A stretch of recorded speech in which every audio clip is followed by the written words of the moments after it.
wa asyhadu anna Muhammadar Rasulullah shadiqul wa'dil amin.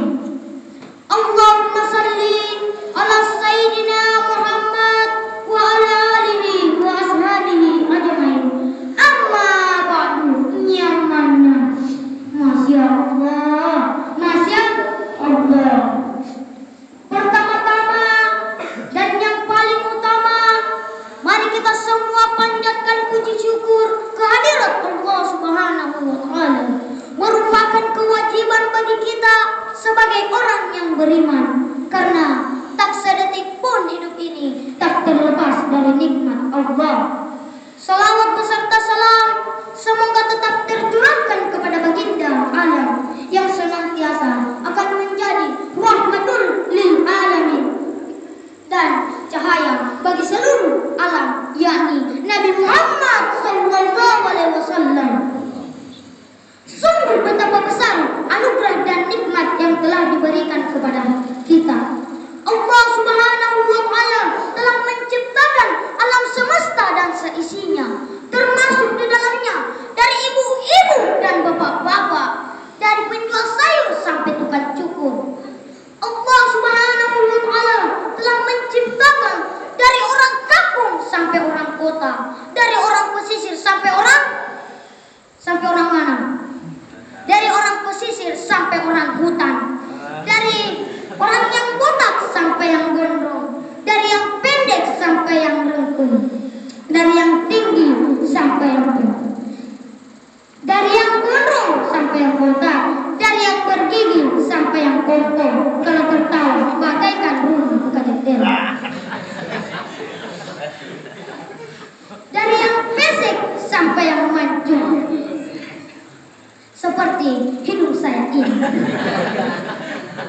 Hadirin perlu tahu, ketika saya pergi ke Mekah, saya ingin mencium Hajar Aswad, malah hidung saya nyosor ke tembok Ka'bah, sehingga hidung saya menjadi pesek. Hadirin hadirat kaum muslimin wal muslimat rahimakumullah, izinkan saya untuk membawakan ceramah agama yang berjudul Nikmat Allah. Kalau berbicara tentang nikmat Allah, kita tidak terlepas dari 4 perkara yang harus kita ketahui selaku hamba Allah Subhanahu wa Ta'ala. Yang pertama, yang memberikan nikmat. Siapa yang memberikan nikmat? Ialah Allah Subhanahu wa Ta'ala yang berkuasa untuk menambah dan mengurangkan nikmat pada diri insan. Kalau Allah Subhanahu wa Ta'ala berkehendak untuk menambah nikmat pada manusia, maka tak seorang pun yang dapat menolaknya. Dan sebaliknya, ketika Allah Subhanahu wa Ta'ala berkehendak untuk mencabut nikmat pada manusia, juga tak seorang pun yang dapat mempertahankannya. Mengapa demikian? Karena iradatullah fawqa kulli iradah, kehendak Allah di atas segala kehendak. Yang kedua, yang diberikan nikmat. Ketika ada manusia yang menghitung nikmat Allah yang ada, meskipun dibantu oleh komputer dan alat teknologi canggih lainnya, maka tak seorang pun yang dapat menghitungnya. Ranting-ranting dijadikan pena, daun-daun bagaikan kertasnya, dan lautan dijadikan tintanya. Tentu belum cukup untuk menuliskan nikmat Allah yang telah diberikan kepada manusia. Sebagaimana firman Allah, wa in ta'udu nikmatillah la tuhsuha. Dan jika engkau menghitung nikmatku yang ada, niscaya engkau takkan sanggup menghitungnya. Yang ketiga, orang yang menerima nikmat Allah.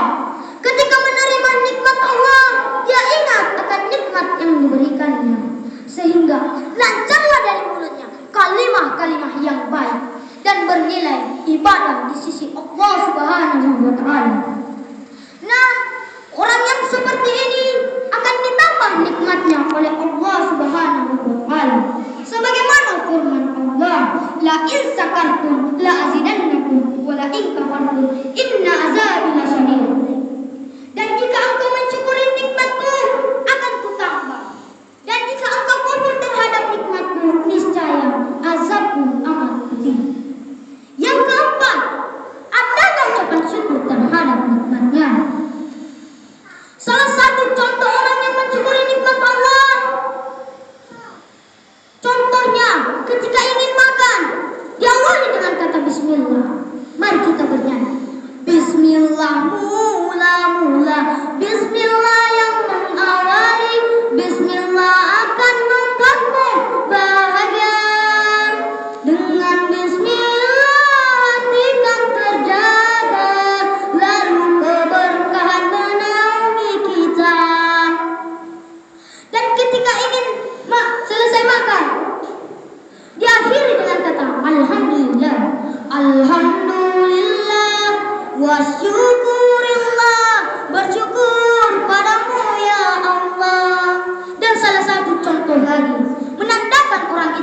mensyukuri nikmat Allah. Dia ingin berterima kasih kepada sesama manusia. Ketika orang lain memberikan sesuatu yang bermanfaat baginya, baik itu perkara dunia, apalagi urusan akhirat, sebagaimana hadis Rasulullah. Rasulullah bersabda, la yaskurullah man la yaskurun nas. Tidaklah dikatakan orang mensyukuri nikmat Allah orang yang tidak ingin berterima kasih kepada sesama manusia. Sebagai kesimpulannya, mari kita semua mensyukuri nikmat Allah yang telah diberikan kepada kita dengan jalan mentaati segala perintahnya dan menjauhi segala larangannya. Dengan ini seorang manusia akan memperoleh derajat yang paling mulia di sisi Allah Subhanahu wa taala. Dengan demikian kita dapat berhati-hati dalam hidup ini. Jangan sampai kita celaka. Karena celaka terbagi atas dua, kecelakaan yang tidak disengaja dan kecelakaan yang disengaja. Tahu nggak kecelakaan yang tidak disengaja dan yang disengaja? Kecelakaan yang tidak disengaja, contohnya lalu lintas, kecelakaan lalu lintas, menabrak orang hingga merenggut korban jiwa. Contohnya kecelakaan yang disengaja, misalnya menabrak jendela. Saya ulangi sekali lagi, kecelakaan menabrak jendela. Masuk di rumah orang lain tanpa izin punyanya, sehingga mengakibatkan kerugian orang lain dan mencelakakan dirinya sendiri. Burung iri yang terbang ke Solo. Cukup sekian gitu loh. Mudah-mudahan bermanfaat bagi kita sekalian dan menjadi motivasi khususnya bagi saya sendiri. Usikum wa nafsi bittaqullah.